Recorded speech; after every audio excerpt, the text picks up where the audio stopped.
ಜನಸೇನಾನಿ ಇದೇ ಇವತ್ತಿನ inside story Pavan power. ನಾನು ಸುಮಾ.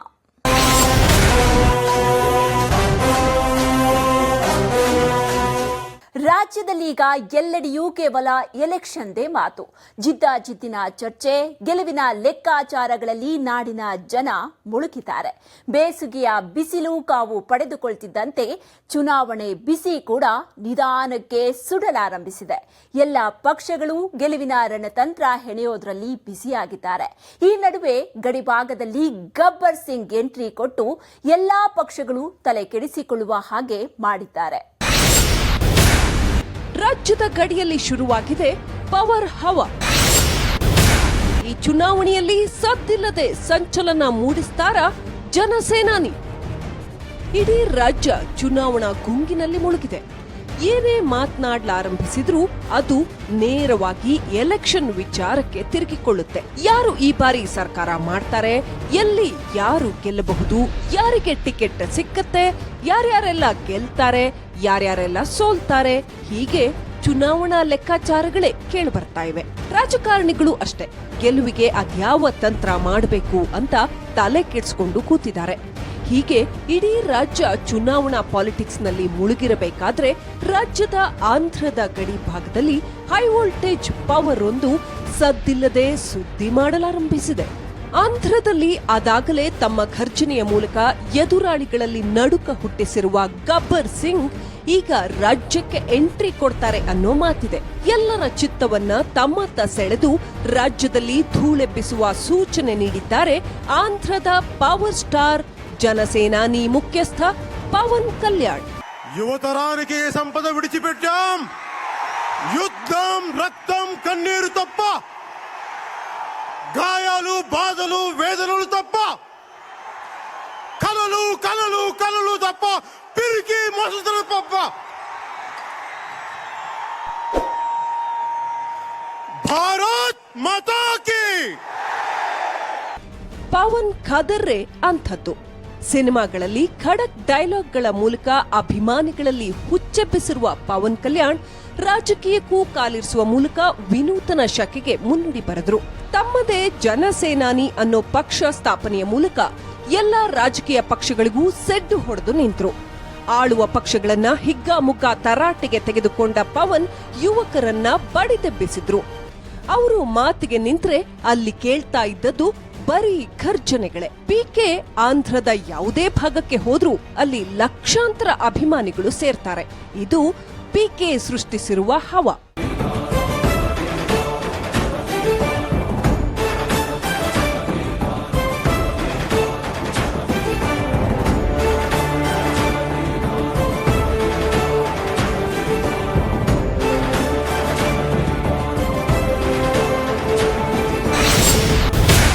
ರಾಜ್ಯದ ಗಡಿ ಜಿಲ್ಲೆಗಳಲ್ಲಿ ಕಾಣಿಸಿಕೊಂಡಿವೆ ಪವನ್ ಪೋಸ್ಟರ್. ಜನಸೇನೆ ಸೇರಲು ಕೊಟ್ಟಿದ್ದಾರೆ ಜನತೆಗೆ ಕರೆ. ಕೇವಲ ಆಂಧ್ರದಲ್ಲಷ್ಟೇ ಅಲ್ಲ, ನಮ್ಮ ಕರ್ನಾಟಕದಲ್ಲೂ ಪವನ್ ಕಲ್ಯಾಣ್ಗೆ ಭಾರಿ ಫ್ಯಾನ್ ಫಾಲೋಯಿಂಗ್ ಇದೆ. ಅದರಲ್ಲೂ ಗಡಿ ಭಾಗಗಳಲ್ಲಿ ಪವನ್ ಕಲ್ಯಾಣ್ ಕಾಲಿಟ್ರೆ ಜನ ಸಾಗರದ ರೀತಿಯಲ್ಲಿ ಹರಿದು ಬರ್ತಾರೆ. ಜನಸೇನಾನಿ ಮಾತಿಗೆ ನಿಂತ್ರೆ ಎಲ್ಲೆಡೆಯೂ ಜಯಘೋಷ. ಹೀಗೆ ಕೇವಲ ಸಿನಿಮಾದಲ್ಲಿ ಮಾತ್ರವಲ್ಲದೆ ರಾಜಕಾರಣದಲ್ಲೂ ತಮ್ಮದೇ ಪವನಿಸಂ ಅನ್ನ ಹರಡೋದಕ್ಕೆ ಈ ಅಜ್ಞಾತವಾಸಿ ಸಜ್ಜಾಗಿದ್ದಾರೆ. ಭೈರವುಡೋ, ಭಾರ್ಗವುಡೋ, ಭಾಸ್ಕರುಡೋ, మరి రక్కసుడో,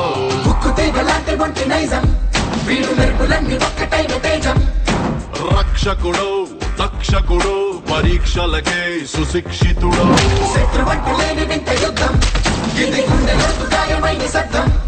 ಈಗ ಲೇಟೆಸ್ಟ್ ಆದ ವಿಷಯ ಅಂತಂದ್ರೆ ರಾಜ್ಯದಲ್ಲಿ ಒಂದು ಕಡೆ ಚುನಾವಣಾ ಕಾವು ಜೋರಾಗ್ತಾ ಇದ್ರೆ ಗಡಿ ಭಾಗದಲ್ಲಿ ಪವನ್ ಪೋಸ್ಟರ್ ಪಾಲಿಟಿಕ್ಸ್ ಸದ್ದು ಮಾಡಲಾರಂಭಿಸಿದೆ.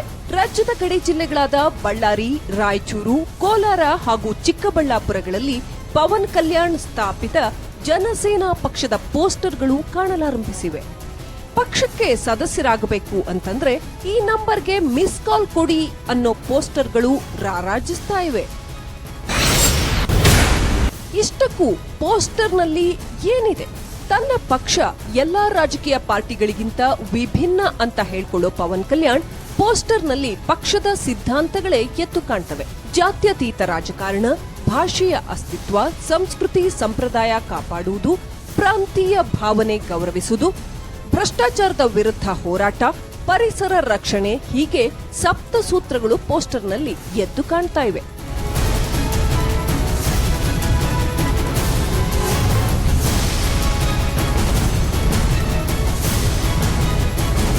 ಇಂಟ್ರೆಸ್ಟಿಂಗ್ ಸಂಗತಿ ಅಂದ್ರೆ ರಾಜ್ಯದಲ್ಲಿ ಚುನಾವಣೆಗೆ ದಿನಗಣನೆ ಆರಂಭ ಆಗಿರುವ ಈ ಸಮಯದಲ್ಲಿ ಪವನ್ ಪೋಸ್ಟರ್ಗಳು ಇದ್ದಕ್ಕಿದ್ದ ಹಾಗೆ ಸದ್ದು ಮಾಡಿರೋದರ ಹಿಂದಿನ ಮರ್ಮವೇನು ಅನ್ನೋ ಸಂದೇಹ ಈಗ ಎಲ್ಲೆಡೆಯೂ ಹುಟ್ಟಿಕೊಂಡಿರೋದು. ರಾಜ್ಯ ರಾಜಕಾರಣಕ್ಕೂ ಪವನ್ಗೂ ಏನು ಸಂಬಂಧ ಅನ್ನೋ ಬಿಸಿ ಬಿಸಿ ಚರ್ಚೆ ಎಲ್ಲೆಡೆಯೂ ಕೇಳಿ ಬರ್ತಾ ಇದೆ. ಕಾರಣ ಈಗಾಗಲೇ ಪವನ್ ತಮ್ಮ ಪಕ್ಷ ಮುಂಬರುವ ಅಂದರೆ 2019ರ ಆಂಧ್ರ ಹಾಗೂ ತೆಲಂಗಾಣದ ಚುನಾವಣೆಯಲ್ಲಿ ಸ್ಪರ್ಧೆಗೆ ಇಳಿಯಲಿದೆ ಎಂಬುದನ್ನು ಸ್ಪಷ್ಟಪಡಿಸಿದ್ದಾರೆ. ಹೀಗಿರುವಾಗ ದಿಢೀರ್ ಅಂತ ಗಡಿ ಭಾಗಗಳಲ್ಲಿ ಹೀಗೆ ಪೋಸ್ಟರ್ ಅಂಟಿಸಿ ಪಕ್ಷದ ಸದಸ್ಯತ್ವಕ್ಕೆ ಕರೆ ನೀಡಿದ್ದಕ್ಕೆ ಕಾರಣವಾದ್ರೂ ಏನು ಅನ್ನೋದು $1 ಮಿಲಿಯನ್ ಪ್ರಶ್ನೆಯಾಗಿದೆ. ಗಡಿ ಜಿಲ್ಲೆಗಳಲ್ಲಿದ್ದಾರೆ ಪವನ್ ಫ್ಯಾನ್ಸ್. ರಾಜ್ಯಕ್ಕೆ ಪ್ರಚಾರಕ್ಕೆ ಬರಲಿದ್ದಾರಾ ಗಬ್ಬರ್ ಸಿಂಗ್? ಒಂದರ್ಥದಲ್ಲಿ ನೋಡಿದ್ರೆ ಗಡಿ ಭಾಗದಲ್ಲಿ ಪವನ್ ಖದರ್ ಸಾಕಷ್ಟು ವರ್ಕೌಟ್ ಆಗುವ ಸಂಗತಿಯೇ ಹೌದು. ಅವರದ್ದೇ ಆದ ಬಹುದೊಡ್ಡ ಅಭಿಮಾನಿ ಬಳಗ ಬಳ್ಳಾರಿ, ರಾಯಚೂರು, ಚಿಕ್ಕಬಳ್ಳಾಪುರ, ಕೋಲಾರಗಳಲ್ಲಿ ಕಾಣಬಹುದು.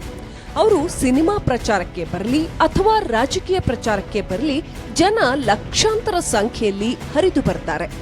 ಪರಿಸ್ಥಿತಿ ಹೀಗಿರುವಾಗ ಈ ಪೋಸ್ಟರ್ಗಳು ಈಗ ಹೇಳ್ತಾ ಇರೋದಾದ್ರೂ ಏನು ಅನ್ನೋದು ಎಲ್ಲರ ತಲೆಯಲ್ಲಿ ಹುಳು ಬಿಟ್ಟ ಹಾಗಾಗಿದೆ.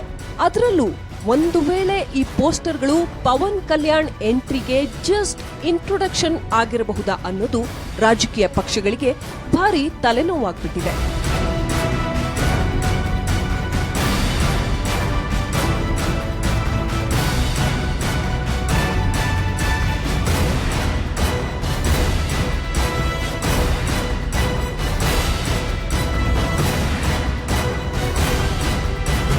ಅಸಲಿ ಸಂಗತಿ ಏನಂದ್ರೆ ಈಗಾಗಲೇ ಅನೇಕ ರಾಜಕೀಯ ಪಕ್ಷಗಳು ಸ್ಟಾರ್ ಪ್ರಚಾರಕರ ಭೇಟಿಯಲ್ಲಿ ತೊಡಗಿವೆ. ಸಿನಿಮಾ ನಟರನ್ನ ಕರೆಸಿ ಪಕ್ಷದ ಪ್ರಚಾರ ಮಾಡೋದು ನಿನ್ನೆ ಮೊನ್ನೆಯ ಸಂಗತಿ ಏನಲ್ಲ. ದಶಕಗಳಿಂದಲೂ ಚುನಾವಣಾ ಸಮಯದಲ್ಲಿ ಈ ಸಂಪ್ರದಾಯ ಸಾಮಾನ್ಯ. ಆ ಲೆಕ್ಕಾಚಾರದಲ್ಲಿ ಪವನ್ ಈ ಬಾರಿ ಯಾವುದಾದ್ರೂ ಪಕ್ಷದ ಪರವಾಗಿ ಚುನಾವಣಾ ಪ್ರಚಾರಕ್ಕೆ ಬರ್ತಾರಾ ಅನ್ನೋ ಅನುಮಾನ ಕೂಡ ಗಿರ್ಕಿ ಹೊಡೆಯಲಾರಂಭಿಸಿದೆ. ಆ ಮೂಲಕ ಜನಸೇನಾಕ್ಕೆ ರಾಜ್ಯದಲ್ಲಿಯೂ ನೆಲೆ ಹುಡುಕುವ ಯತ್ನವಾಗಬಹುದಾ ಅನ್ನೋ ಗುಸುಗುಸು ಆರಂಭವಾಗಿದೆ.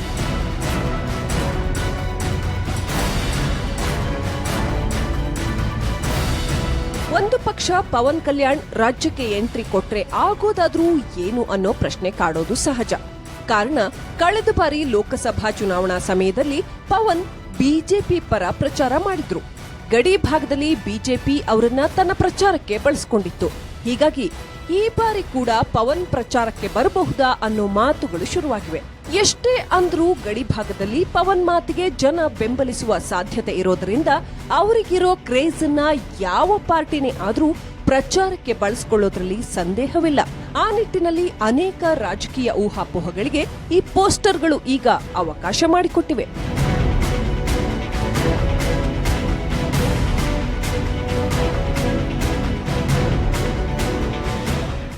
ಈ ಬಾರಿಯ ಚುನಾವಣೆ ಅಖಾಡಕ್ಕೆ ಪವನ್ ಕಲ್ಯಾಣ್ ಆಗಮಿಸಿದ್ರೆ ಗಡಿ ಜಿಲ್ಲೆಗಳಲ್ಲಿ ಭಾರಿ ಸಂಚಲನ ಸೃಷ್ಟಿಯಾಗೋದ್ರಲ್ಲಿ ಅನುಮಾನ ಇಲ್ಲ.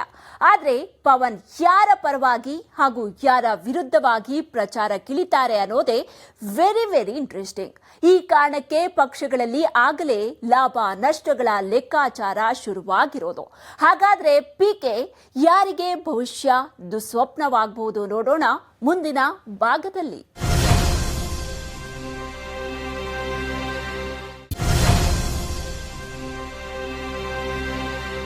ಪವನ್ ಕಲ್ಯಾಣ್ ಚುನಾವಣಾ ಪ್ರಚಾರಕ್ಕೆ ಬರೋದ್ರ ಬಗ್ಗೆ ಈಗಾಗಲೇ 2-3 ತಿಂಗಳಿನಿಂದ ಊಹಾಪೋಹಗಳು ಹರಿದಾಡ್ತಾ ಇದೆ. ದಕ್ಷಿಣ ಭಾರತದಲ್ಲಿ ತಮ್ಮದೇ ಇಮೇಜ್ ಬೆಳೆಸಿಕೊಂಡಿರುವ ಪವನ್ ರಾಜಕಾರಣದಲ್ಲಿ ಬಹು ಮುಖ್ಯ ಪಾತ್ರ ವಹಿಸೋದ್ರತ್ತ ಚಿತ್ತ ನೆಟ್ಟಿದ್ದಾರೆ. ಹೀಗಾಗಿ ಎಲ್ಲಾ ಕಡೆ ತಮ್ಮದೇ ವರ್ಚಸ್ಸು ಬೆಳೆಸಿಕೊಳ್ಳುವ ಪ್ರಯತ್ನ ಮಾಡ್ತಾ ಇದ್ದಾರೆ. ಆ ನಿಟ್ಟಿನಲ್ಲಿ ರಾಜ್ಯದ 3 ಪಕ್ಷಗಳಲ್ಲಿ ಯಾರೊಬ್ಬರ ಪರವಾಗಿಯಾದರೂ ಪವನ್ ಪ್ರಚಾರ ಮಾಡೋದು ಗ್ಯಾರಂಟಿ ಅನ್ನೋ ಮಾತಿದೆ. ಈ ಬಾರಿ ಯಾರ ಬೆನ್ನಿಗೆ ನಿಲ್ಲಲಿದ್ದಾರೆ ಪವರ್ ಸ್ಟಾರ್? ವಿರೋಧಿಗಳ ಪಾಲಿಗೆ ಪವನ್ ಆಗಲಿದ್ದಾರ ಟ್ರಬಲ್.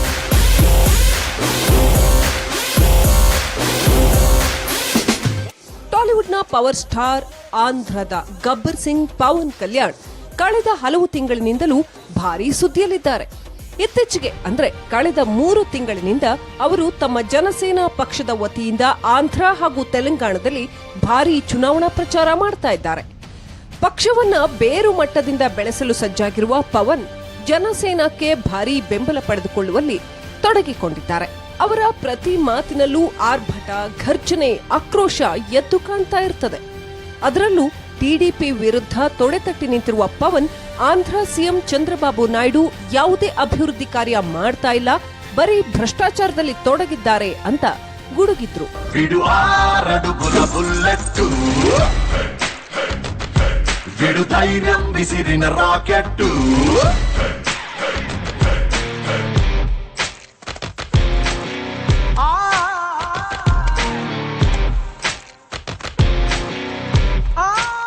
ಹೀಗೆ ಸೇರಿರುವ ಜನಸ್ತೋಮವನ್ನ ತಮ್ಮ ಬುಲೆಟ್ನಂತಹ ಮಾತುಗಳಿಂದ ಸೆಳೆಯಬಲ್ಲ ಸಾಮರ್ಥ್ಯವಿರುವ ಪವನ್ ಯಾವ ಪಕ್ಷದ ಪರವಾಗಿ ಪ್ರಚಾರಕ್ಕೆ ಬಂದ್ರೂ ಒಂದಷ್ಟು ಲಾಭ ಆಗೋದು ಪಕ್ಕ ಅನ್ನೋ ಲೆಕ್ಕಾಚಾರವಿದೆ. ಹೀಗಾಗಿ ರಾಜ್ಯದ ಗಡಿ ಜಿಲ್ಲೆಗಳಲ್ಲಿ ಪವನ್ ಕಲ್ಯಾಣ್ರನ್ನ ಚುನಾವಣಾ ಪ್ರಚಾರಕ್ಕೆ ಬಳಸಿಕೊಳ್ಳೋದರ ಬಗ್ಗೆ ಪಕ್ಷಗಳಲ್ಲಿ ಭಾರೀ ಚರ್ಚೆ ಶುರುವಾಗಿದೆ.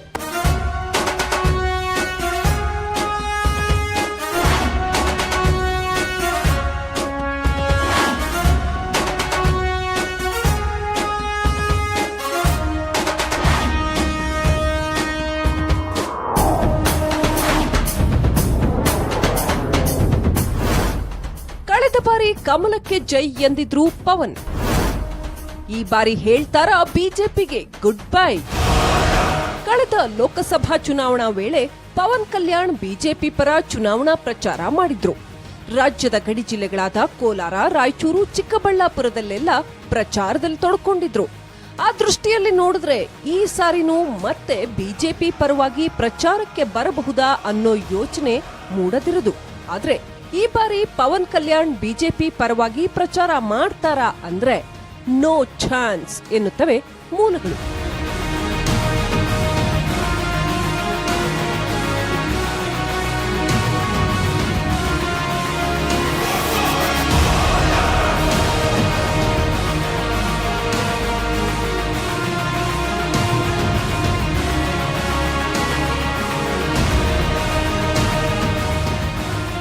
ಹೌದು, ಯಾಕಂದ್ರೆ ಆಂಧ್ರ ಪ್ರದೇಶಕ್ಕೆ ಪ್ರತ್ಯೇಕ ಸ್ಥಾನಮಾನ ಕೊಡುವ ವಿಚಾರದಲ್ಲಿ ಅದಾಗಲೇ ಪವನ್ ಕೇಂದ್ರ ಸರ್ಕಾರದ ಮೇಲೆ ಮುನಿಸಿಕೊಂಡಿದ್ದಾರೆ. ಬಹಿರಂಗವಾಗಿಯೇ ಪ್ರಧಾನಿ ಮೋದಿ ವಿರುದ್ಧ ಗುಡುಗಿದ್ದಾರೆ. हम लड़ेंगे, हम लड़ेंगे, जीतने तक लड़ेंगे. इधे स्लोगन తీసుకొని लड़ेंगे, लड़ेंगे, हम जीतने तक लड़ेंगे. This is a message to central government. If you don't give special status, Jai Jai Hind. ನಮ್ಮನ್ನ ಕಡೆಗಣಿಸಿದ್ರೆ ನಿಮಗೆ ತಕ್ಕ ಪಾಠ ಕಲಿಸಬೇಕಾಗತ್ತೆ ಅಂತ ಗುಡುಗಿದ್ದಾರೆ. ಅಷ್ಟೇ ಅಲ್ಲ, ಆಂಧ್ರ ಸಿಎಂ ಚಂದ್ರಬಾಬು ನಾಯ್ಡು ಕೂಡ ಕೇಂದ್ರದ ಜೊತೆಗೆ ಶಾಮೀಲಾಗಿದ್ದಾರೆ. ಸುಮ್ಮನೆ ವಿರೋಧಿಸುವ ನಾಟಕ ಮಾಡ್ತಾರೆ ಅಂತೆಲ್ಲ ಆರೋಪಿಸಿದ್ದಾರೆ.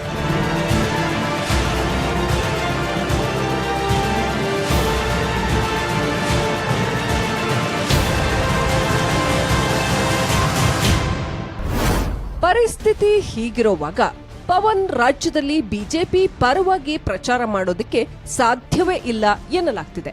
ಒಂದು ವೇಳೆ ಹಾಗೇನಾದ್ರೂ ಬಿಜೆಪಿ ಪರವಾಗಿ ಪ್ರಚಾರ ಮಾಡಿದ್ರೆ ಅಲ್ಲಿ ತಮ್ಮ ವರ್ಚಸ್ಸಿಗೆ ಧಕ್ಕೆಯಾಗೋದ್ರಲ್ಲಿ ಸಂದೇಹವೇ ಇಲ್ಲ ಅನ್ನೋದು ಪವನ್ಗೆ ಗೊತ್ತಿರದ ಸಂಗತಿಯೇನೂ ಅಲ್ಲ. ಆ ಕಾರಣಕ್ಕೆ ಈಗಾಗಲೇ ಮುಂಬರುವ ಆಂಧ್ರ, ತೆಲಂಗಾಣ ಚುನಾವಣೆಗಳಲ್ಲಿ ಬಿಜೆಪಿ ಜೊತೆಗೆ ಮೈತ್ರಿ ಮಾಡಿಕೊಳ್ಳುವ ಸಾಧ್ಯತೆಯೇ ಇಲ್ಲ ಅಂತ ಪವನ್ ಸ್ಪಷ್ಟಪಡಿಸಿದ್ದಾರೆ. ಹೀಗಾಗಿ ಈ ಬಾರಿ ಬಿಜೆಪಿಗೆ ಪವನ್ ಸ್ಟಾರ್ ಪ್ರಚಾರಕರಾಗುವ ಯಾವ ಸಾಧ್ಯತೆಗಳು ಕಂಡು ಬರ್ತಾ ಇಲ್ಲ. ಹಾಗೆ ನೋಡಿದ್ರೆ ಬಿಜೆಪಿಯವರು ಪವನ್ರಿಂದ ಗಡಿ ಭಾಗದಲ್ಲಿ ಯಾವುದೇ ಡ್ಯಾಮೇಜ್ ಆಗದಿದ್ರೆ ಸಾಕು ಅಂತ ಯೋಚಿಸಬೇಕಿದೆ.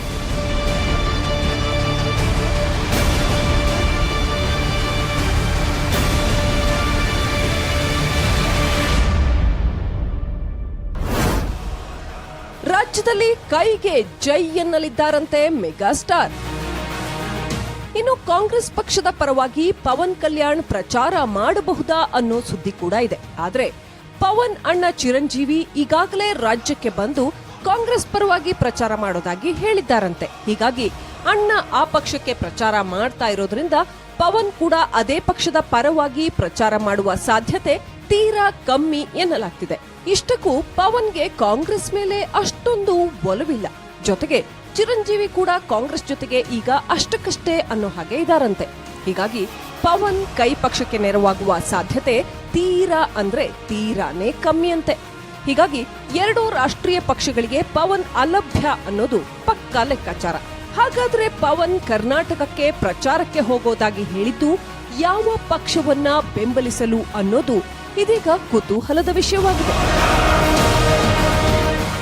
ಪವನ್ ಕಲ್ಯಾಣ್ ಇತ್ತೀಚಿನ ದಿನಗಳಲ್ಲಿ ಬಿಜೆಪಿ ಮೇಲೆ ಭಾರಿ ಮುನಿಸು ತೋರಿಸುತ್ತಿದ್ದಾರೆ. ಆಂಧ್ರಕ್ಕೆ ಬಿಜೆಪಿಯಿಂದಲೇ ಅನ್ಯಾಯ ಆಗಿದೆ ಅನ್ನೋ ಅಭಿಪ್ರಾಯ ಅವ್ರದ್ದಾಗಿದೆ.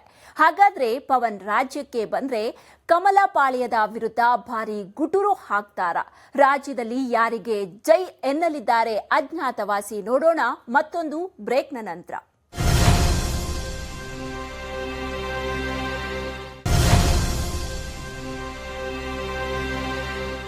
ರಾಜ್ಯ ರಾಜಕಾರಣದಲ್ಲಿ ಪವನ್ ಕಲ್ಯಾಣ್ ಆಗಮಿಸೋದ್ರಿಂದ ಭಾರಿ ಬದಲಾವಣೆಯೇನೂ ಆಗಲ್ಲ. ಹಾಗಂತ ಗಡಿ ಭಾಗದಲ್ಲಿ ಅವರಿಂದ ಪಕ್ಷಕ್ಕೆ ಸಿಗಬಹುದಾದ ಒಂದಷ್ಟು ಲಾಭವನ್ನ ಕೂಡ ಅಲ್ಲಗಳೆಯೋ ಹಾಗಿಲ್ಲ.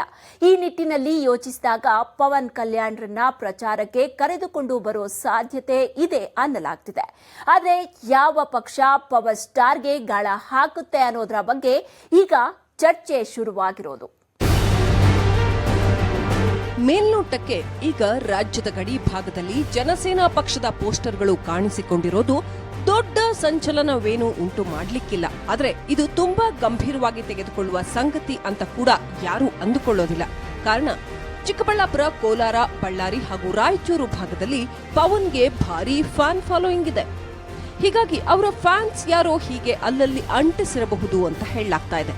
ಆದ್ರೆ ಇದರ ಹಿಂದೆ ಯಾವುದೇ ತಂತ್ರಗಾರಿಕೆ ಇಲ್ಲವಾ ಅಂತ ಹೇಳೋ ಹಾಗಿಲ್ಲ. ಕಾರಣ ಸದ್ಯ ಪವನ್ ಕಲ್ಯಾಣ್ ರಾಜಕೀಯವಾಗಿ ಭಾರಿ ಸಕ್ರಿಯ.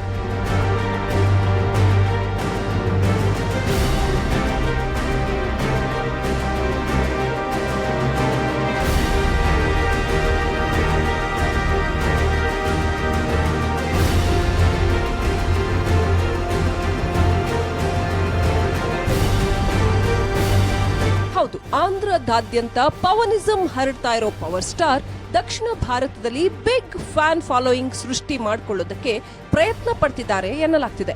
ಜೊತೆಗೆ ಪಕ್ಷಕ್ಕೆ ಮೌತ್ ಪಬ್ಲಿಸಿಟಿ ಕೂಡ ಸಿಗುವಂತೆ ಮಾಡಿಕೊಳ್ಳುವಲ್ಲಿ ರಣತಂತ್ರ ಹೆಣಿತಾ ಇದ್ದಾರೆ ಅನ್ನೋ ಮಾತಿದೆ.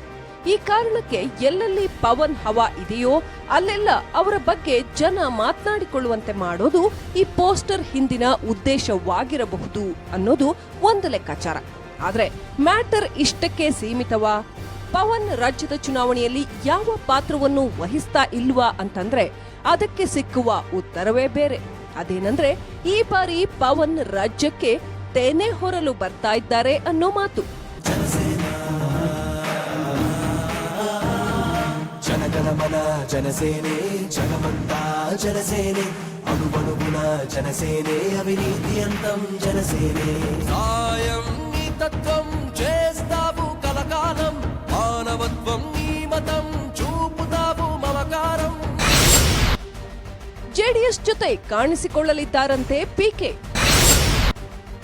ಪ್ರಚಾರಕ್ಕಾಗಿ ಆಹ್ವಾನಿಸಿದ್ದಾರಂತೆ ಎಚ್ಡಿಕೆ. ಹೌದು, ಈಗಾಗಲೇ ಭಾರೀ ಸದ್ದು ಮಾಡ್ತಿರುವ ವಿಷಯವೇನೆಂದ್ರೆ ಪವನ್ ಕಲ್ಯಾಣ್ ಜೆಡಿಎಸ್ ಪರವಾಗಿ ಈ ಬಾರಿ ಗಡಿ ಜಿಲ್ಲೆಗಳಲ್ಲಿ ಪ್ರಚಾರ ಮಾಡುವ ಸಾಧ್ಯತೆ ಭಾರೀ ದಟ್ಟವಾಗಿದೆ ಎಂದೇ ಹೇಳಲಾಗ್ತಿದೆ. ಆಗಲೇ 3-4 ಬಾರಿ ಕುಮಾರಸ್ವಾಮಿ ಪವನ್ ಕಲ್ಯಾಣ್ ಭೇಟಿ ಮಾಡಿ ಮಾತುಕತೆ ನಡೆಸಿದ್ದಾರಂತೆ. ಈ ಹಿಂದೆ ಎಚ್ಡಿಕೆ ಇದೊಂದು ಸೌಹಾರ್ದಯುತ ಭೇಟಿ, ಮಗನನ್ನ ತೆಲುಗಿಗೆ ಪರಿಚಯಿಸಬೇಕಿದೆ, ಆ ವಿಚಾರಕ್ಕಾಗಿ ಭೇಟಿ ಮಾಡಿದ್ದೇನೆ, ಯಾವುದೇ ರಾಜಕೀಯ ವಿಚಾರಗಳು ಚರ್ಚೆಯಾಗಿಲ್ಲ ಅಂದಿದ್ರು.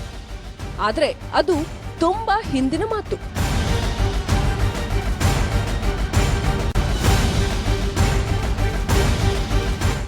ಇತ್ತೀಚಿನ ಮಾಹಿತಿ ಪ್ರಕಾರ ಪವನ್ ಕಲ್ಯಾಣ್ ರಾಜ್ಯಕ್ಕೆ ಬಂದು ಜೆಡಿಎಸ್ ಪರವಾಗಿ ಪ್ರಚಾರ ಮಾಡುವಂತೆ ಎಚ್ಡಿಕೆ ಆಹ್ವಾನಿಸಿದ್ದಾರೆ ಎನ್ನಲಾಗ್ತಿದೆ. ಬಹುಶಃ ಇದೇ ತಿಂಗಳು 3 ಅಥವಾ 4ನೇ ವಾರದಲ್ಲಿ ಪವನ್ ಗಡಿ ಜಿಲ್ಲೆಗಳಲ್ಲಿ ತೆನೆ ಹೊತ್ತ ಮಹಿಳೆಯನ್ನ ಗೆಲ್ಲಿಸೋದಕ್ಕೆ ಗ್ರೀನ್ ಸಿಗ್ನಲ್ ಕೊಟ್ಟಿದ್ದಾರಂತೆ. ಹಾಗೆ ನೋಡಿದ್ರೆ ರಾಜಕೀಯವಾಗಿ ಜೆಡಿಎಸ್ ಅನ್ನ ಬೆಂಬಲಿಸೋದು ಪವನ್ ಕಲ್ಯಾಣ್ಗೂ ಕೂಡ ತುಂಬಾ ಸೇಫ್ ಅಂತ ರಾಜಕೀಯ ಪರಿಣಿತರು ಹೇಳ್ತಾರೆ.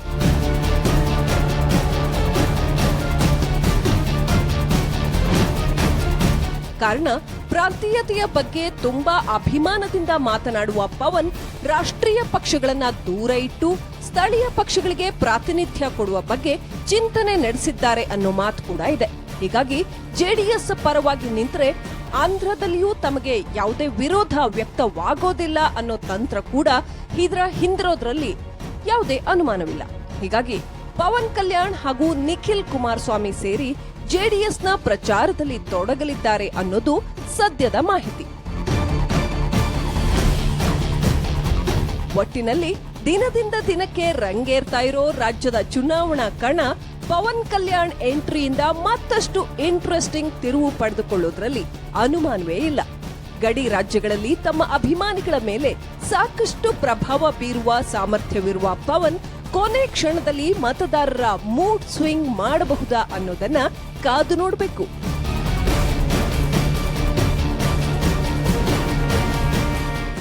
ಈಗಾಗಲೇ ಟಿಡಿಪಿ ನಾಯಕರು ಬಿಜೆಪಿ ವಿರುದ್ಧವಾಗಿ ಗಡಿಭಾಗದ ಮತದಾರರನ್ನ ಎತ್ತಿ ಕಟ್ಟುವ ಕೆಲಸ ಮಾಡ್ತಿದ್ದಾರೆ.